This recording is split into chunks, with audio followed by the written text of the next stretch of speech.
really enjoy the Lord's Prayer. I'm glad you're with us today. That's what I want to talk about, the Lord's Prayer. We call it the Lord's Prayer, but it's really a skeleton, if you will, on how to pray. But it is also something we can pray because Jesus said, when you pray, say this. So we have to be careful that we don't make it some kind of a mantra, some kind of something we just say by rote. We want it to come from our heart. So it's very important that we look at this as he intended, and that is, after this manner pray ye.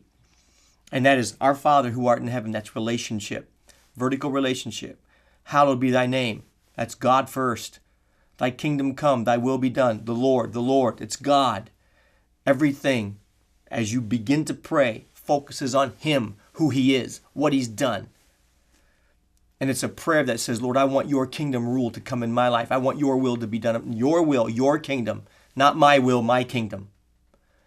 Because when you get to the next part, give us, forgive us, and lead us, when you get to those three things, it's going to be correctly prayed. What do you mean by that? I mean, when you put God first, if you put him in his rightful place, then when you get to give us this day, you'll say it right. In fact, you won't be materialistic in your approach. You'll say, give us this day our daily bread, only that which you need, not what you want. And it'll be daily bread. You won't be concerned with the future. You'll be concerned with just today. Sufficient unto the day is the evil thereof. Don't think about tomorrow. Be concerned about your relationship with the Lord today, and that will temper the way you look at material things. And that's exactly what it means. Give us this day our daily bread. You'll have a new way of praying for bread. Number 2, you'll pray this way: forgive us our debts or trespasses as we forgive those who trespass against us. I look at that and I say, you know what? There's 3 things here I see. Number 1, I need to pray this way. Forgive us our trespasses as we forgive those who trespass against us. I need to pray this way because, okay? I need to pray this way because, number 1, I am not innocent. Number 2, I need to pray this way because I am not insensitive. Forgive us our debts as we forgive our debtors or those who trespass against us. I am not insensitive to them, to others.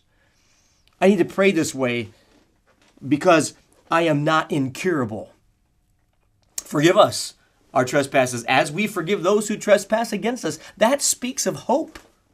So I need to pray this way because, number 1, I'm not innocent. There is a lack of consciousness in these days of sin. I mean, in other words, people don't see the need. Some people think that once they get saved, that they reach a place of perfectionism where they don't sin. Well, Jesus just said, when you pray, say, forgive us. So Jesus is inferring that there is none righteous, no, not one. He's inferring that even Christians aren't perfect. He's inferring, friends, that just because you don't see your need doesn't mean you don't have one. I remember when I was in the hospital and I had an operation, kind of a minor operation, but they gave me this painkiller, this morphine. I pushed that button, man, that pain would go away. But just because I didn't feel the pain because of putting in the morphine or whatever that was, just because I didn't feel the pain didn't mean I didn't have a problem. Just because you don't feel the pain doesn't mean you don't have cancer. Just because you don't feel the need or the pain, that doesn't mean you're not sick. Just because you have no guilt, that doesn't mean there isn't a problem. Jesus is saying, hey, guess what? We need to pray this way because none of us are innocent. Now, there are some people who think that you become perfect once you're saved. What does that stem from? Well, that stems from a couple of things. Number 1, their standards are too low. I think number 2, they haven't searched their heart enough. Because if you really search your heart, you'll know that deep down inside, there's none righteous, no, not one. And if you and I think that we're perfect, that's pride. And that's sin right there. But I think another reason is because we're comparing ourselves with other people. And if you compare yourself with someone who's worse than you, you'll always come out on top. So friends, let us remember, we need to keep in mind ever, always, that we are not innocent. That's why we need to pray this way.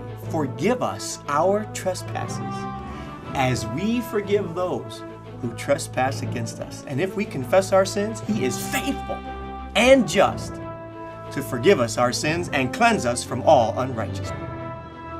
Thank you for watching A Certain Sound Daily Video Devotional.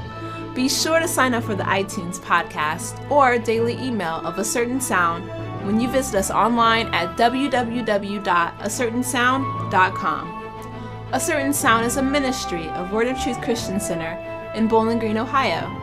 On behalf of Word of Truth Christian Center, I'm Sonetta. God bless, and we'll see you tomorrow.